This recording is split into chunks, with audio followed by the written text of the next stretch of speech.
Hi witches! Today I wanted to touch on a topic that is also very popular around this time of year, and that is, so as the wheel turns and darkness grows, many witches choose to turn inward in order to work on themselves to be more prepared to harness the energies of spring and summer, those expansive, those abundant energies as the sun returns, right? So it's doing that internal work so we can be ready to receive. Now, I think one of the most important things to touch on before we even start the conversation of shadow work is that shadow work isn't a specific witchcraft concept, though we can use shadow work exercises to enhance our practice and grant us a greater sense of mental clarity about situations outside of ourselves as well as inside of ourselves and our emotions. Shadow work is essentially centered around the idea of the shadow self, right? Or a part of yourself that includes emotions of fear, shame, inadequacy, all of those kind of like negative things, that really tough inner critic, right?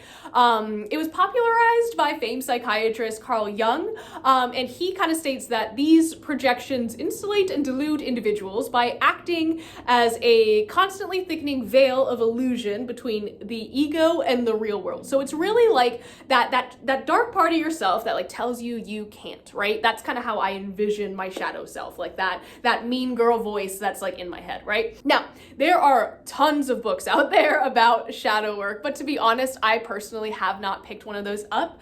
I will get to that in just a second, but a lot of people ask me for book recommendations, and I don't like to recommend things that I haven't personally read.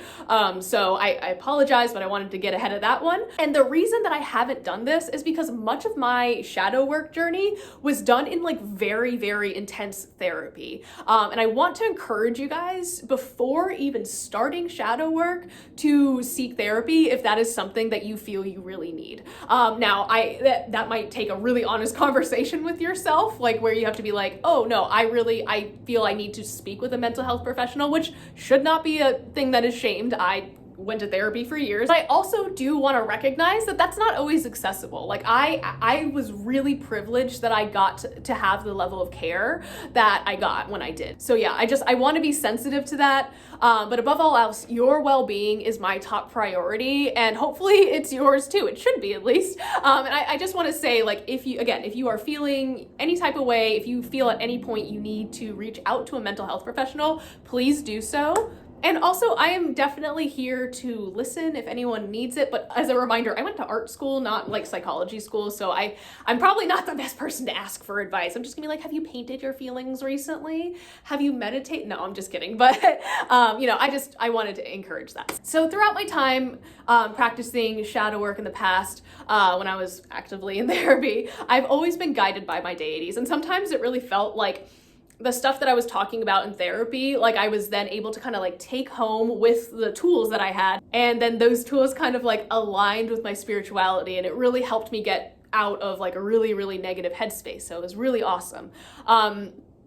I have always worked with each of my different deities on different aspects of my life, but much of this work has been centered around receiving help from people and just like living more authentically. And by engaging with shadow work, it's really helped me become more comfortable in myself, my gender expression, and my sexuality, just like being non-binary, pan, and like just okay with that, as well as just like being, able to like ask for help from people. Like that has always been a really hard thing for me. So, and it still is. It's something that I still struggle with, but I have definitely benefited from that. And I think that without going through kind of that dark night of the soul or that really dark journey, I would not be able to be here. But that being said, there is still always more work to be done, right?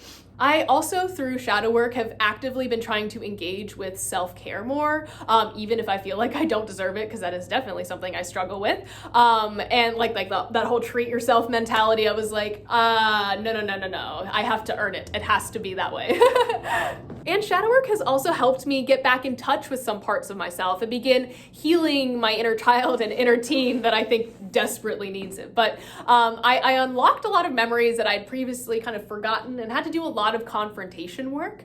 So in terms of like advice, I would say for people who are like nervous about starting shadow work or just like, curious about it, my biggest pieces of advice are just to like work with a professional if you can. Again, I understand that that is not accessible to everybody, and I want to to be sensitive to that.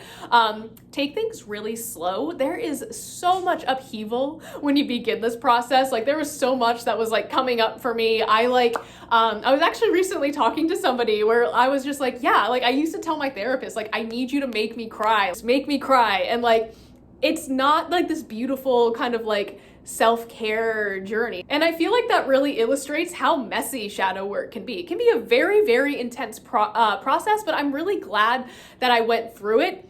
I'm also glad that I had a medical professional with me, because that would have been, I could have seen that going in a different direction, if that makes sense. So with the solar eclipse and the new moon in Scorpio being so associated with transformation, it's coming up on the 25th. We'll be talking a little bit more about it on Friday, I promise. I just want to encourage you guys, or just want to talk about this ahead of that, because it is a good time to maybe start this journey. And a lot of people have asked me like for advice about shadow work, and I can't necessarily give advice. Again, I'm not a mental health professional, but I can give you my perspective and my experience. So hopefully that like quelled your fears. Like I really feel like, yes, it is kind of messy and it kind of sucks, but I'm really glad that I went through it. It's almost like getting a tattoo, you know, like it's like, oh man, like the whole time you're like, why did I do this? Oh my God, this hurts. Like, oh, but then afterwards you're like, oh, I got a sick tattoo. Like, sweet, I'm gonna do it again. So yeah, I hope that helps. Best of luck to everybody on their shadow work journeys. And if you have any questions, leave them down below, and I can maybe do another like follow-up Q&A if you guys have more questions or are curious about stuff. So yeah, bye.